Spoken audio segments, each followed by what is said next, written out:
Бишкек Ош жолу жолго эч кандай жол көрүнбөйт. 25 февраль Бишкек Ош Уна жолунда бурганак болуп, жолдо күрткүлөр тынбай пайда болууда. Бирок буга карабастан жол тейлөө ишканалары тынымсыз иш алып барып жаткандыгы айтылган. Буга байланыштуу ошол эле күнү саат 22:00дон саат 6:00га чейин бардык автоунаалар үчүн жол жабылган. Ала берде 222 километрде турабыз. Ашууда калган автоунаалар кар күрткүлөрүнө тыгылып, аларды чыгарууда жол кыймылынын коопсуздугун камсыздоо бөлүмүнүн кызматкерлери көмөктөшүүдө.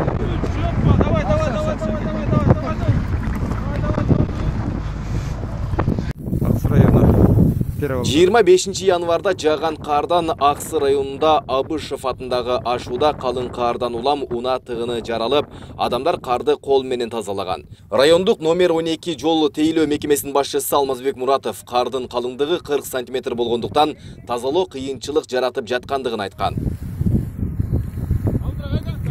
Учурда Ош Бишкек Уна жолундагы кар көчкүлөр толугу менен тазаланган. Өзгөчө Кырдаалдар министрлиги айдоочуларга зарыл учур болбосо жолго чыкпоон эскертишет.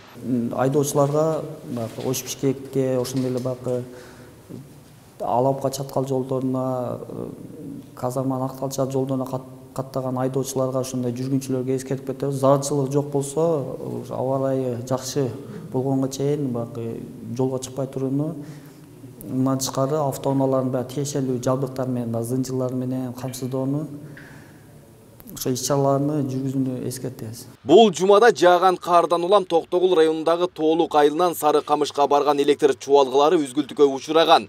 Ал эми кызматкерлер бир күндө калыбына келтирип, аталган айылга жарык берилген. Буга улай эле облустун бир нече райондорунда электр энергиясы үзгүлтүккө учураган. Тоолук айылынан Сары Камышка кеткен биздин линиябыз бар.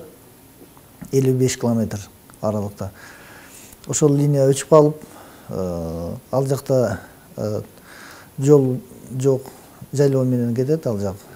Кар улуу болгондуктан аттар менен чыгып, бир күндүн ичинде аварияны устранить этип, свет электр энергияны бердик Сары Камыш айылына. 24-да мына чаткалда кече аябай шамал, борон менен кар жаап, линия трансформатор өчүп калып, 2 сааттын ичинде кайра калыбына келтирип электр энергияны бердик.